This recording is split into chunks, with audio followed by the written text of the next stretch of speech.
हमारे साथ में पर्यावरण प्रेमी भीखाराम जी गुरु सांसौर से जुड़े हैं और जो अभी अपने राजस्थान की सुर्खियों के अंदर बज्जू प्रकरण है जो हिरणों का शिकार हुआ है उसी मामले को लेकर आज बातचीत करने वाले हैं।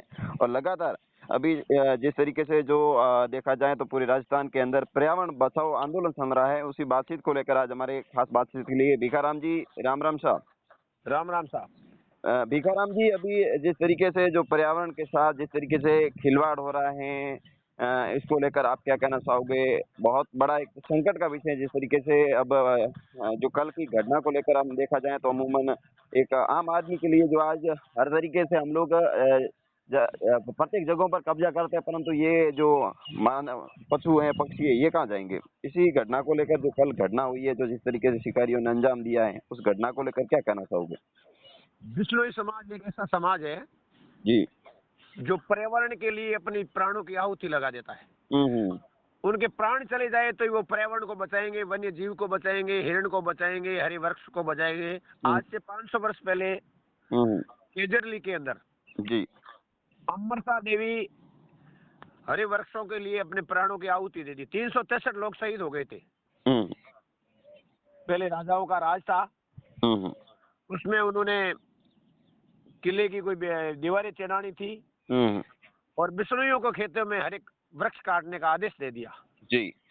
जब अमृता देवी के खेत और वहाँ खलियान के अंदर लोग राजा के वो होते हैं ना, कोटवाल, वो वहाँ आए और झाड़ों को काटना शुरू कर दिया तो अमृता बिश्नोई उस खेड़ों के लपट गई, परंतु हरे वृक्ष को काटने नहीं दिया। अपने प्राण न्योछावर कर दिए। 363 लोग शहीद हो गए। आज वो शहीद कथा चल रही है, खेजरली शहीद कथा। जी।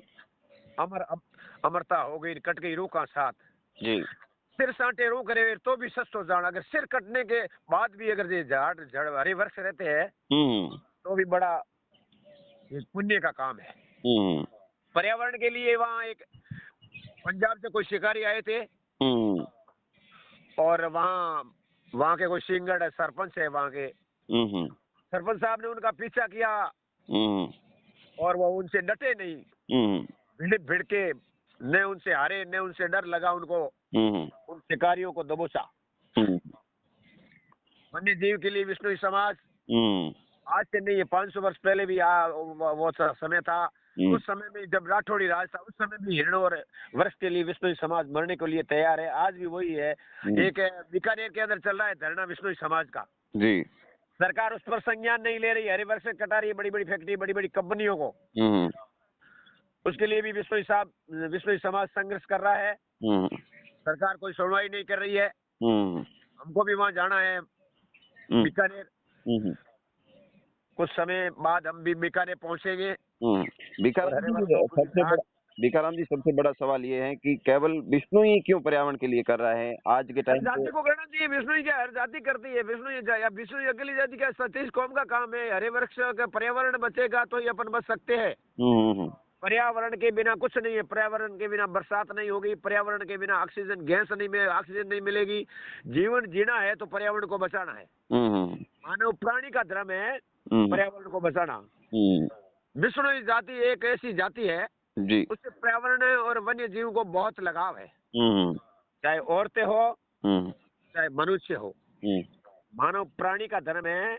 और बिश्नोई समाज तो विशेषकर हिरणों के लिए, पर्यावरण के लिए जगह जगह हमने हमारे दमना अमृता देवी उद्यान बनाए। कम से कम 200-300 हिरणों की हम रक्षा करते हैं, जीव जंतु की रक्षा करते हैं। जीव कोई एक्सीडेंट हो जाए तो उसको तुरंत अस्पताल, उसको डॉक्टर को बुलाते हैं, उनका इलाज कराते हैं। हिरण को, चाहे कोई भी वन्य जीव प्राणी, नील गाय हो, गौशाला हो, बिश्नोई समाज उनके प्रति बहुत संघर्षशील है और वो जीव के लिए बड़े ही उनका सपोर्ट करते हैं। जीवन प्राणी, मानव प्राणी के लिए ये प्राकृतिक बचना बहुत जरूरी है। ये बात है भाई साहब। धन्यवाद। जो हमारे साथ में पर्यावरण